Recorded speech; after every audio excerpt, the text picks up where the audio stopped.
देखिए क्वेश्चन है, इसमें है कि किसी एक ऑब्जेक्ट पे दो फोर्स लग रहे हैं, टू इक्वल फोर्स और अपोजिट है। तो हमें ये दिखाना है कि वो फोर्स हम लोग कहाँ पे लगाएं और किस डायरेक्शन में लगाएं, और इस तरीके से लगाएं कि ऑब्जेक्ट स्टैटिक इक्विलिब्रियम में रहे। क्वेश्चन पढ़ लें। Object is in static equilibrium. Static equilibrium जब भी कहेगा तो आपको दोनों वाला देखना पड़ेगा, क्योंकि स्टैटिक इक्विलिब्रियम दोनों में है। ऑब्जेक्ट ट्रांसलेशनल इक्विलिब्रियम में भी होना चाहिए और ऑब्जेक्ट रोटेशनल इक्विलिब्रियम में भी होना चाहिए। इसमें दिखाए हैं कि वो ऑब्जेक्ट पाइवोटेड है किसी पॉइंट के, और वो पाइवोटेड पॉइंट है O। पाइवोटेड का मतलब है कि object is free to move about this point, और इस पॉइंट को छोड़ के ये कहीं जा नहीं सकता। ठीक है, इस पॉइंट के अबाउट फिक्स्ड है और इसी पॉइंट के अबाउट रोटेट कर सकता है। लेकिन इसके ऊपर दो फोर्स लगे हैं, उन दोनों फोर्स का मैग्नीट्यूड इक्वल है। स्टैटिक इक्विलिब्रियम में है ऑब्जेक्ट, तो वो दोनों फोर्स कहाँ लगाना चाहिए कि ऑब्जेक्ट इक्विलिब्रियम में। अगर हम लोग एक फोर्स इस तरफ लगाएं और दूसरा फोर्स इस तरफ लगाएं, ठीक है, ले रहे हैं अभी, तो देखिए इस तरफ एक फोर्स ये हो गया, इस तरफ एक फोर्स ये हो गया, तो नेट फोर्स कितना हो गया?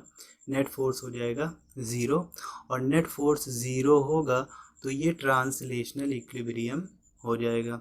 ऑब्जेक्ट ट्रांसलेशनल इक्विलिब्रियम में आ गया और स्टैटिक भी है, रुका रहेगा। लेकिन क्या रोटेशनल इक्विलिब्रियम में होगा? तो रोटेशनल इक्विलिब्रियम में देखिए ये जनरेट कर लेगा एक कपल, और कपल का होता है एक टॉर्क। टॉर्क इक्वल्स टू होता है F इंटू डी, इन दोनों के बीच की डिस्टेंस जो भी होगी, इसका मतलब इसमें जनरेट हो जाएगा एक टॉर्क, और ये रोटेट करना स्टार्ट कर देगा अबाउट द पॉइंट O। तो ऑब्जेक्ट रोटेशनल इक्विलिब्रियम में नहीं है। फोर्स हमको इस तरीके से लगाना पड़ेगा कि ऑब्जेक्ट ट्रांसलेशनल और रोटेशनल दोनों तरीके के स्टैटिक इक्विलिब्रियम में हो। तो किस तरीके से किया जाए? हम इस तरीके से करें, अगर हम लोग ये वाला फोर्स यहाँ पे लगाएं, इस तरीके से लगाएं कि इसका लाइन ऑफ एक्शन पास हो इस पॉइंट पे लगाएं। अगर ये वाला फोर्स कि इसका लाइन ऑफ एक्शन पास हो रहा हो अबाउट द पाइवोटेड पॉइंट, और दूसरा लगा लें इस पॉइंट से और इस डायरेक्शन में, इसका भी लाइन ऑफ एक्शन जा रहा है इस तरफ से। टॉर्क होता है उस फोर्स का magnitude into perpendicular distance of the force from the pivoted point.